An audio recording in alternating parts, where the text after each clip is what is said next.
say how? We say justice, you say how? End the occupation now! End the occupation now! We say justice, you say how? We say justice, you say how? Lift the siege on Gaza now! Lift the siege on Gaza now! Lift the siege on Gaza now! Lift the siege on Gaza now!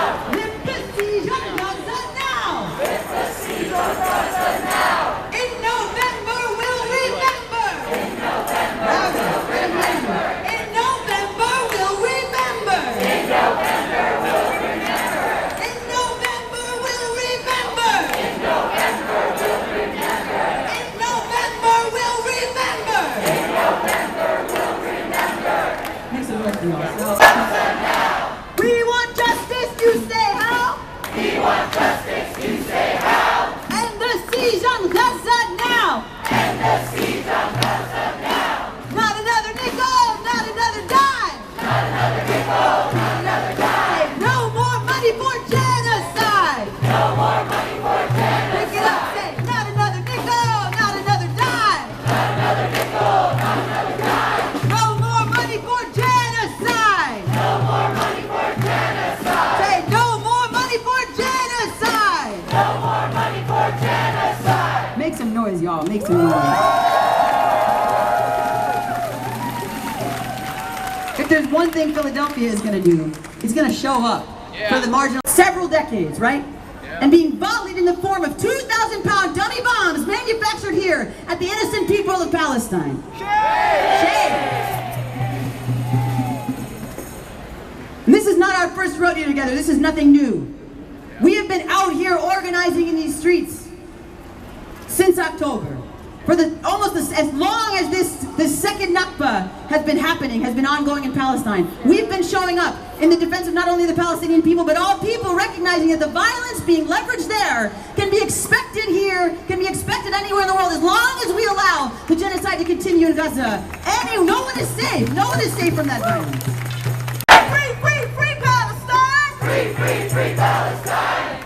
My name is Reverend Naomi, and I'm so honored to be here today. I'm so proud to be part of the National Core Leadership Team of Christians for a Free Palestine.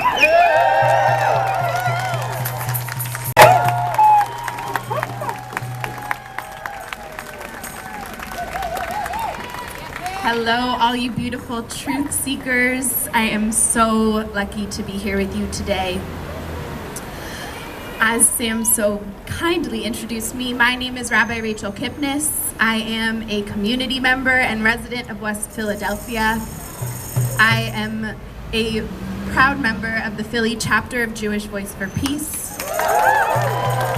Yeah, you're all here with me today. An organizer with our JVP National Rabbinic Council and a rabbi for Ceasefire.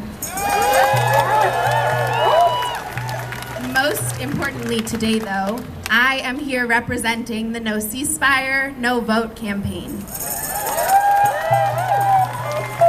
Humbly, I am also here as a student of the ancient rabbis of the Talmud, who taught us that anyone who witnesses and is able to protest sinful conduct in our cities, in our communities, throughout the world, that person is obligated to do so in every single instance it occurs. If we do not protest that sinful conduct, it is as though we ourselves have committed that sin. All who witness immoral conduct are responsible to name it and stop it.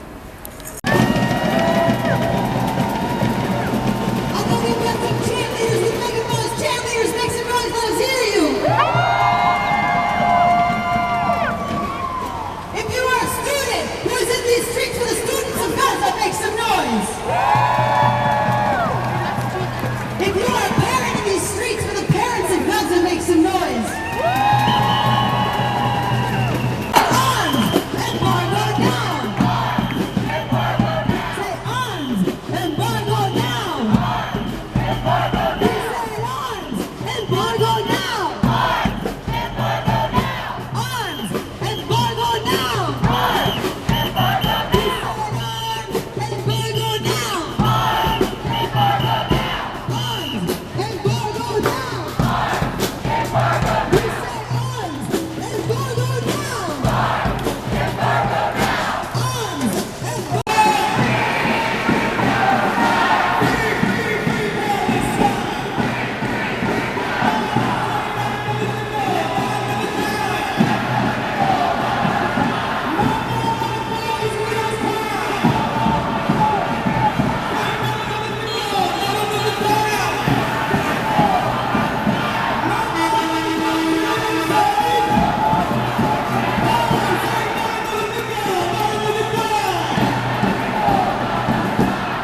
and I have a right to ask something in respect to my life. These television people are putting my address under my name in their announcement. And the lunatic fringe in this city, headed up by all this excitement, has lost the tranquility and peace in this city by the invasion of a couple of mobs from New York. Will you please be seated and I haven't slept for testify in 72 an hours orderly manner? because these lunatics have been calling me on the phone and threatening my life. And this committee gave out my name on Thursday, 5 days ago, to the press. I ask that to be stricken. It's not correct, Your Honor. If it is not correct, Never mind, witness. No, we're not addressing you. and letting out Come my on. name. Just a report of the Please voluntary sign.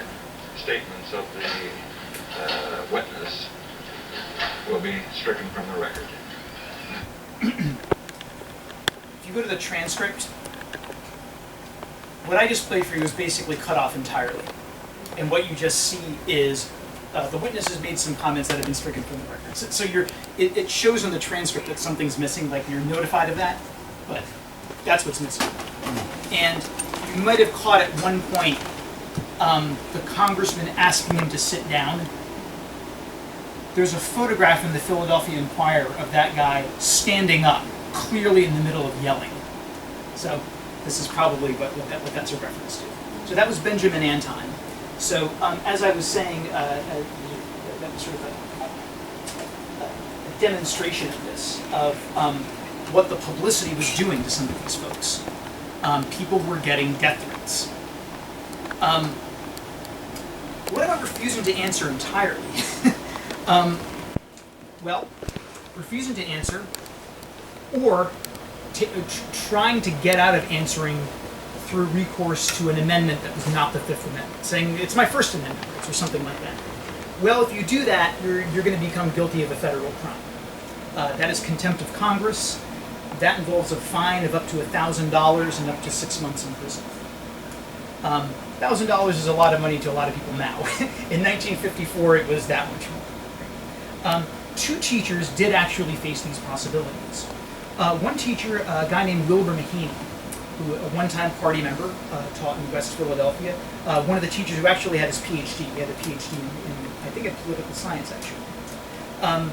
He actually, when testifying about himself, insisted on being very truthful about himself. He was the only one of the people interrogated who, when asked the question, "Are you a communist?" answered, "Yes." It's like you read the transcript, it's like, what, wait, excuse me, what? He's the first person to do this. He says yes. And he is actually very willing to answer questions about his own political background. But then the questions come up about the people he knows.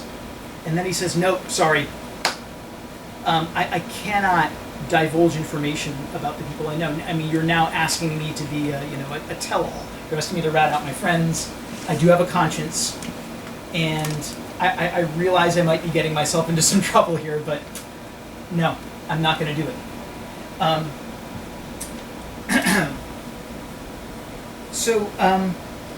Not long after his testimony, the newspapers do report that a contempt of Congress citation is filed against him.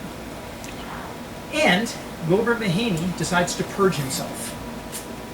In June of 1954, he requests to go back before HUAC and to the FBI and tell all that he knows. I'm getting into more detail than I need to, but I always figured after learning about this, God, Wilbur Mahaney, you rat! How could you do this? There's still a part of me that does think that. However, in his testimony, he actually lies about something in order to protect one of his comrades, because he is asked the question, who got you into the party? And he's like, well, I don't really mind talking about that because the person who did it is dead. And he names somebody. A few years back, when I was interviewing the descendants of one of these other folks, this gentleman, 80-something years old, says to me, boy, what a great guy Wilbur Mahaney was, huh? And I'm like, excuse me? I do not think of Wilbur Mahaney as a great guy. Why do you think he's a great guy? And he's like, oh, well, he protected my dad. My dad got him into the party. And when HUAC asked him about this, he lied and gave another name. If it weren't for if Wilbur Mahaney had told the truth, my dad would have been in very serious trouble. So I thought, oh, okay. Not bad, Wilbur. You had some conscience there after all. So Wilbur Mahaney was one person then who did kind of speak. he actually spoke up and tried to cooperate, but only after not wanting to and then getting threatened with a contempt citation. And if you read the transcript, they're like, I don't know, Mr. Mahaney, if we should even trust you given your prior testimony. So it gets a bit shaky. The other person that's of significance here is a woman named Goldie Watson. Oh. Yes, Goldie Watson. Some of you may have heard that name before. Goldie Watson is going to become much better known in Philadelphia many years later. She works for, in the first place, she's the only black woman to be interrogated for HUAC among the Philadelphia teachers. And she is the only teacher who says to HUAC, I refuse to answer questions on the basis of my First Amendment rights. First Amendment. The congressman basically says to her, has your lawyer explained to you that you can't do that? And she basically says, yeah, I don't care. First. And the congressman is like, all right, let the record show Mrs. Watson has said First Amendment right and emphasize that. So Goldie Watson, I'm, in the interest of time, I don't want to, yeah, I do want to make sure that there's time for Q&A here. But Goldie Watson, well, I'll tell the full story in 1 second. I just want to mention that the fifth of these risks, which is the risk of breaking Pennsylvania state law. I bring this up because of this whole Peck and Act business that I mentioned to you. Right, this whole business of having had to swear this oath in March of 1952. The congressman interrogating people in HUAC, they're very much aware of this law. And so when they're asking questions, they often ask about the law. They say, did you swear that oath? And the teachers will say, I had to, of course I swore that oath. And then this game starts up, where the congressman, knowing full well the significance of this, will say things like, so were you a communist when you swore that oath? And the teachers will say, no, absolutely not. I would have been perjuring myself. Congressman will then say, were you a communist the day before you swore that oath? I plead the fifth. Or the teacher will say, no, I was not. And the congressman will then say, well, what about a month before you swore the oath? The teacher will say, I was not. The congressman will say, what about 6 months? The teacher will say, I was not a communist then. The congressman will say, what about a year before you swore the oath? Oh, I invoke Fifth Amendment privilege. So these are the kinds of things that were going on in these testimonies. There's audio footage. I'll spare you that, but there's you can hear this in the testimonies, and you can read it in the transcripts. Part of what's interesting about that, though, is that all of these teachers who swore the oath claimed to do so in good faith. That is, they swore the oath after having formally severed their ties with the Communist Party to protect themselves. So, as I said, all of these teachers, all of them who were teachers at the time, were fired. A few of these teachers who were testifying had actually already left the school system, so they didn't have as much to worry about. But the ones who were still employed, they're all fired shortly after this. So what's the aftermath? Well, one thing that's interesting about the aftermath is, though some of these teachers did go quietly into that good night, some didn't. Some litigated. Some sued the Philadelphia Board of Education for unconstitutionally firing them. The claim basically being, you can't fire me because I took the fifth. That is a due process violation. Some teachers litigated for other reasons. All of these cases, all of the 8 cases, of the 8 teachers that did litigate, all of them did eventually go to the Pennsylvania State Supreme Court. One of them actually went to the U.S. Supreme Court. There's a U.S. Supreme Court case called Beelan versus Board of Ed. This is not today a well-known Supreme Court case, but you can read it. And it is a case about these hearings. And actually, the court found in a 5-4 ruling against the teacher. And one of the things that is interesting about the ruling is that if you read it, HUAC is basically never mentioned. The entire case is about that interview. Remember I mentioned those interviews in 1952 when the superintendent, Louis Sawyer, was calling teachers in for interviews? The entirety of this case is actually about those interviews.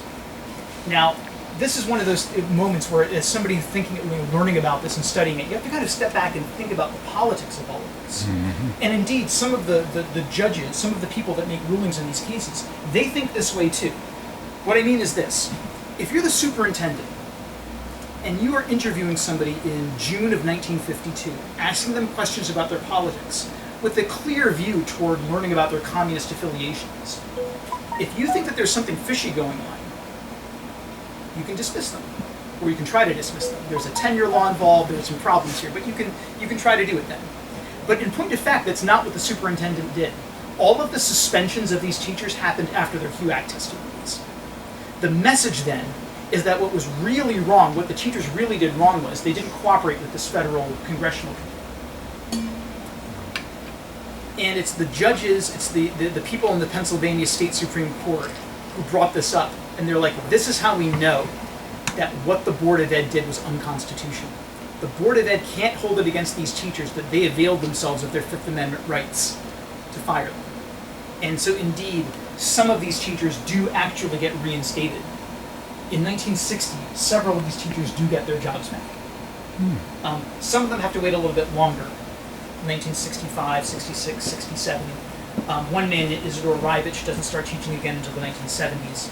But a number of these teachers do actually get their jobs back, years after the fact. Years after they've had to, in some cases, suffer through no or low salaries, ostracism from their communities. There are interesting stories about how some of these folks maintained some semblance of sanity and inner peace during these years. I've talked to some of their families, and I can talk more about that to you if you'd like to know more. But in light of the fact, though, that I mentioned Goldie Watson, and some of you know the name Goldie Watson, I'll say something about Goldie Watson, and I'll try to wrap this up. Goldie Watson was this one teacher, a black woman, who, when she testified before UAC, insisted on her First Amendment rights. So now she has two pieces of trouble she has to face. One is that she is fired, like all these teachers are fired, but the other one is this contempt citation that is now facing her, right? This is a federal crime that she's now guilty of. Well, she sues, she litigates. She appeals. She appeals both of these things. Both her dismissal from the Board of Ed and the contempt citation. This is in 1954. These appeals wind their way through the court system for the next 6 years. In 1960, the state Supreme Court rules that she was dismissed unconstitutionally in a 4-3 decision. So she's going to get her job back. The D.C. Circuit, they claim she gets some back pay. Yeah. The D.C. Circuit rules that this contempt citation was also unconstitutional. I mean, to me, this is absolutely staggering that she got away with this. I mean, not that I think she shouldn't have gotten away with it, but I mean, it's amazing that stunning to me. I think that some of the teachers who were sort of following these issues in the news, I think they were surprised by it. But she did. She actually returns to the public school system in the 1960s, teaches at the Martha Washington School, which is where she had been teaching. And then, the reason why some of you may have heard of her is that in 1967, she gets tapped to work for an urban renewal project called the Model Cities Program. Mm-hmm. And in the 1970s, she gets tapped by Mayor Rizzo to become the token black woman in the Rizzo administration. She becomes the mayor's aide and is probably the most highly paid black woman in Philadelphia at this time. And she's going to serve the Rizzo administration from 1973 or 4 up until about 1982 or so. And then she's going to retire from public life. So that is one of the two interesting stories about a TU member post-HUAC. The other interesting story is this gentleman on the right. So that's Goldie Watson on the left, who I was just talking about. Mm-hmm. This gentleman on the right, that's Francis Jennings. Once again, I can go through these slides with you all later if you'd like. Francis Jennings was the president of the Teachers Union between 1948 and 1950, well, till the end of the union. The union after HUAC, it kind of peters out. Like, I can't find evidence in any archival documentation of somebody saying, okay, the union's gone.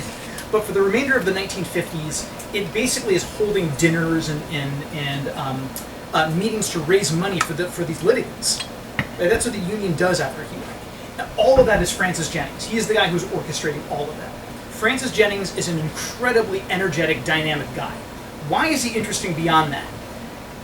If you do a Google search in this guy's name, as I did, when I began seeing his name all over the place, his name is going to come up as the author of a whole bunch of books on Native American history, what we would now call indigenous peoples' history in North America. I figured, couldn't be the same guy. It is. After he lost his public school teaching job, he entered a doctoral program at Penn, got his PhD, had a lot of trouble finding a job after that. The blacklist is a real thing. Kind of went from small gig to small academic gig, taught for a few years at Cedar Crest College in Pennsylvania, and wrote what were at the time path-breaking works of indigenous people's history about North America. He was an unusual example of a white man saying in print, the colonial encounter was not an encounter, it was an invasion of Europeans that wanted to kill, plunder, and steal. Now, you can find plenty of people saying things like that today, not in 1975. And Jennings was one of the first people to say stuff like this in published books. It's a great story. You gotta figure, this guy faced down HUAC, the Communist Party, the anti-communists. He's not gonna get scared of college professors who think that he's being insulting to them. Because he would call people racists in print. The people that were saying all of this other junk about Native Americans. So the two of them have very interesting post-HUAC histories. Others, as I said, some of these folks did eventually return to teaching. Adele Margolis, who I mentioned earlier, wrote a whole bunch of books about sewing. You can still find her books online and in libraries. She wrote a bunch of books about knitting. Two teachers, Mary Foley Grossman and Esther Solar, got jobs teaching at the Mequon School. They taught at Mequon for a number of years. And I'll leave you with this. After 1965, so when the Philadelphia Federation of Teachers wins its first collective bargaining election, after that happens, by this time, a few of these ex-TU people are members of Local 3. So these are sort of the communists of yesteryear, or the communists in the 1960s. One of these guys, Isidore Rivich, is particularly prominent in Local 3, kind of trying to push Local 3 in a more radical, lefty kind of direction. And he is in touch with his old union and party comrades, including this guy, Francis Jennings. And I had the opportunity to read some of Francis Jennings' private correspondence, which were kept in a library in Chicago. And Jennings and Rivich are writing to each other. And in the late 1970s, a book is published by Local 3 on the history of the Philadelphia Federation of Teachers. So, just to make it clear, Local 3 pays one of its own members essentially to write a book about its history. And the history, of course, makes Local 3 sound like the greatest thing since sliced bread, and it makes the Philadelphia Teachers Union, the group that I'm talking about, it makes them seem like kind of a gadfly, like, they were just kind of a nuisance, we had to get rid of them. And what Isidore Rivich says in a letter to Francis Jennings is, I can't believe this book got written. It totally misrepresents us. We were doing such great work, and it's been up to people like me to push the Philadelphia Federation of Teachers in the right direction. And Francis Jennings says in response, and remember, by this time, Francis Jennings is a published historian. He's written these books about Native American history, so he's not like well-known, but within academic circles, he's certainly a known person. He says in response to Isidore Rivich, yeah, that doesn't really surprise me that something like this would get written. One of these days, I've got to write that book about the Philadelphia Teachers Union so people can know the real story. He said that in 1980. He never got around to writing it. But I like to think that I'm picking up that baton and I'm trying to write it myself. So thank you all for listening. And I have a right to ask something in respect to my life. These television people are putting my address under my name in their announcement. And the lunatic fringe in this city, headed up by all this excitement, has lost the tranquility and peace of this city by the invasion of a couple of miles from New York. Will you please be seated and I haven't slept for testify in 72 an hours orderly manner? because these lunatics have been calling me on the phone and threatening my life. And this committee gave out my name on Thursday, 5 days ago, to the press. I ask that to be stricken. It's not correct, Your Honor. If it is not the Never mind, witness. No, we're not addressing you. Careless and letting out my Come on. name. Mr. Reporter, the Please voluntary sign. statements of the witness will be stricken from the record. If you go to the transcript, what I just played for you is basically cut off entirely. And what you just see is the witness has made some comments that have been stricken from the record. So it shows on the transcript that something's missing, like you're notified of that, but that's what's missing. And you might have caught at one point the congressman asking him to sit down. there's a photograph in the Philadelphia Inquirer of that guy standing up, clearly in the middle of yelling. So this is probably what that's a reference to. So that was Benjamin Anton. So as I was saying, that was sort of a demonstration of this, of what the publicity was doing to some of these folks. People were getting death threats. What about refusing to answer entirely? Well, refusing to answer, or trying to get out of answering through recourse to an amendment that was not the Fifth Amendment, saying it's my First Amendment rights or something like that. Well, if you do that, you're going to become guilty of a federal crime. That is contempt of Congress. That involves a fine of up to $1,000 and up to 6 months in prison. $1,000 is a lot of money to a lot of people now. In 1954, it was that much more. 2 teachers did actually face these possibilities. One teacher, a guy named Wilbur Mahaney, who a one-time party member, taught in West Philadelphia. One of the teachers who actually had his PhD. He had a PhD in I think, in political science, actually. He actually, when testifying about himself, insisted on being very truthful about himself. He was the only one of the people interrogated who, when asked the question, "Are you a communist?" answered yes. It's like you read the transcript, it's like, what, wait, excuse me, what? He's the first person to do this. He says yes. And he is actually very willing to answer questions about his own political background. But then the questions come up about the people he knows. And then he says, no, sorry, I cannot divulge information about the people I know. I mean, you're now asking me to be a tell-all. You're asking me to rat out my friends. I do have a conscience. And I realize I might be getting myself into some trouble here, but no, I'm not going to do it.